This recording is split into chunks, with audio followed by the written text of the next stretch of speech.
नमस्ते दोस्तों, सिनेमा और शख्सियत में आपका स्वागत है। आज हम बात करेंगे हिंदी सिनेमा के महान गायक मोहम्मद रफ़ी साहब के बारे में। जब एक निर्माता ने रफ़ी साहब की आवाज खरीदने की कोशिश की, ये बात उस दौर की है जब दिलीप कुमार और वैजयंती माला अभिनीत फिल्म नया दौर 1957 रिलीज हुई थी। इस फिल्म के गीत बेहद लोकप्रिय हुए थे और इसकी कहानी ने भी दर्शकों के दिलों को छू लिया था। नया दौर की अपार सफलता ने फिल्म संगीत को एक नई ऊंचाई दी थी और इस फिल्म में मोहम्मद रफ़ी साहब की गायकी ने सभी का दिल जीत लिया था। फिल्म के निर्माता और निर्देशक स्वयं बी.आर. चोपड़ा थे, जो उस समय हिंदी फिल्म इंडस्ट्री के एक महत्वपूर्ण व्यक्ति थे। नया दौर के गीतों की लोकप्रियता से बी.आर. चोपड़ा बहुत खुश थे। साथ ही उन्हें मोहम्मद रफ़ी की गायकी में अपार संभावनाएं दिखी। इसी वजह से उन्होंने रफ़ी साहब के सामने एक बड़ा प्रस्ताव रखा। उन्होंने कहा, आपको जितनी भी फीस चाहिए आप ले लीजिए, लेकिन एक शर्त है, आप केवल और केवल मेरे बैनर की फिल्मों के लिए ही गाएंगे। आप अन्य किसी निर्माता या निर्देशक के लिए गीत नहीं गाएंगे। यानी बी.आर. चोपड़ा चाहते थे कि रफ़ी साहब सिर्फ उनके लिए ही गाएं और किसी दूसरे बैनर के साथ काम न करें। रफ़ी साहब का विनम्र इनकार। मोहम्मद रफ़ी साहब का मानना था कि एक कलाकार को किसी एक बैनर की सीमा में नहीं बांधा जा सकता। उनका मानना था कि एक कलाकार को हर जगह अपनी कला का प्रसार करने का अधिकार होना चाहिए। मोहम्मद रफ़ी साहब बहुत ही विनम्र और दिल के नेक गायक थे। वे कभी किसी का दिल नहीं दुखाते थे। उन्हें पैसों का भी लालच नहीं था। वे अक्सर अपने मेहनताने का लिफाफा खोले बिना ही घर ले जाते थे।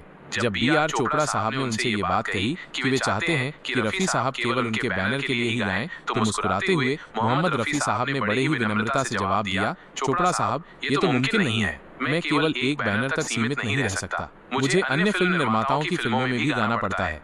चोपड़ा साहब का गुस्सा और एक नया गायक तैयार करने का प्रण। रफ़ी साहब की ये बात सुनकर बी.आर. चोपड़ा साहब का गुस्सा 7वें आसमान पर पहुंच गया। उन्हें ये बात नागवार गुजरी कि किसी ने उनका प्रस्ताव ठुकरा दिया। उन्हें ये बर्दाश्त नहीं हुआ कि किसी ने उनके ऐसे बड़े प्रस्ताव को ठुकराया हो। उन्होंने ठान लिया कि वे एक और मोहम्मद रफ़ी तैयार करेंगे, एक ऐसा गायक जो रफ़ी साहब को टक्कर दे सके और उनकी जगह ले सके। उन्होंने तय किया कि अब वे अपनी फिल्मों में उसी नए गायक को मौका देंगे। लेकिन क्या कोई दूसरा गायक मोहम्मद रफ़ी की जगह ले सकता था? क्या कोई उन्हें टक्कर दे सकता था?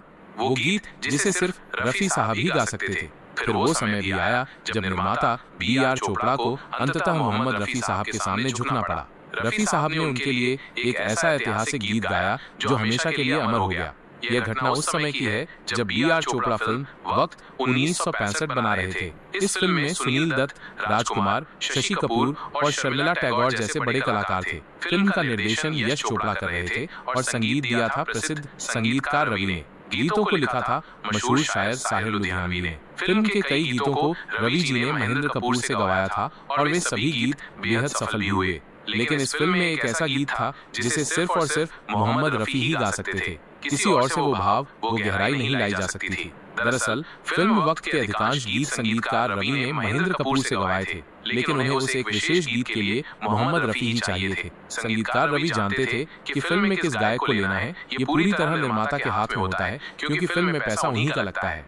बी.आर. चोपड़ा का झुकना और वक्त से दिन और रात का जन्म। संगीतकार रवि, जो मोहम्मद रफ़ी की गायकी से हमेशा बेहद संतुष्ट रहते थे, उन्होंने फिल्म वक्त के बाकी गीत तो महेंद्र कपूर से गवाए, लेकिन उस विशेष गीत के लिए वे अड़ गए। रवि ने सीधे बी.आर. चोपड़ा से जाकर ये बात साफ साफ कह दी, इस गीत को सिर्फ मोहम्मद रफ़ी ही गा सकते हैं और उनके सिवा कोई नहीं। जब इस गीत की धुन और बोल निर्माता को सुनाए गए तो बी.आर. चोपड़ा को भी ये एहसास हो गया कि वास्तव में इस गीत के लिए रफ़ी से बेहतर कोई और नहीं हो सकता था, क्योंकि इस गीत में कई ऐसे हिस्से थे जिन्हें मोहम्मद रफ़ी से बेहतर कोई नहीं गा सकता था। आखिरकार बी.आर. चोपड़ा को मोहम्मद रफ़ी के सामने झुकना पड़ा। उन्होंने संगीतकार रवि के हाथों एक ब्लैंक चेक भिजवाया और ये संदेश भी दिया कि आप इस चेक में अपनी मनचाही राशि भर सकते हैं, लेकिन ये गीत आपको ही गाना होगा। मगर मोहम्मद रफ़ी, जो दिल से बहुत नेक इंसान थे, अगर चाहते तो अपनी नाराजगी का बदला लेकर उस ब्लैंक चेक से बड़ी राशि ले सकते थे, लेकिन उन्होंने उतनी ही राशि ली जितनी वे औरों से लिया करते थे। ये भी कहा जाता है कि मोहम्मद रफ़ी हमेशा अपने मेहनताने के अनुसार ही पैसे लिया करते थे। जब वे राशि भर देते हैं तब जाकर वो गीत रिकॉर्ड करते हैं, और वो गीत था वक्त से दिन और रात। फिल्म वक्त का ये सबसे ज्यादा पसंद किया जाने वाला गीत बन गया था, जिसे लिखा था साहिर लुधियानवी ने। जब आप ये गीत पूरा सुनेंगे तो आपको ये एहसास होगा कि वास्तव में इस गीत को मोहम्मद रफ़ी के अलावा कोई और इतनी खूबसूरती से नहीं गा सकता था। मोहम्मद रफ़ी साहब की ये कहानी हमें सिखाती है कि कला की कोई सीमा नहीं होती और सच्ची प्रतिभा हमेशा अपनी पहचान बनाती है। उनकी विनम्रता और अपने काम के प्रति समर्पण उन्हें और भी महान बनाता है। आपको रफ़ी साहब की गायकी की कौन सी बात सबसे ज्यादा पसंद है? कमेंट्स में जरूर बताएं।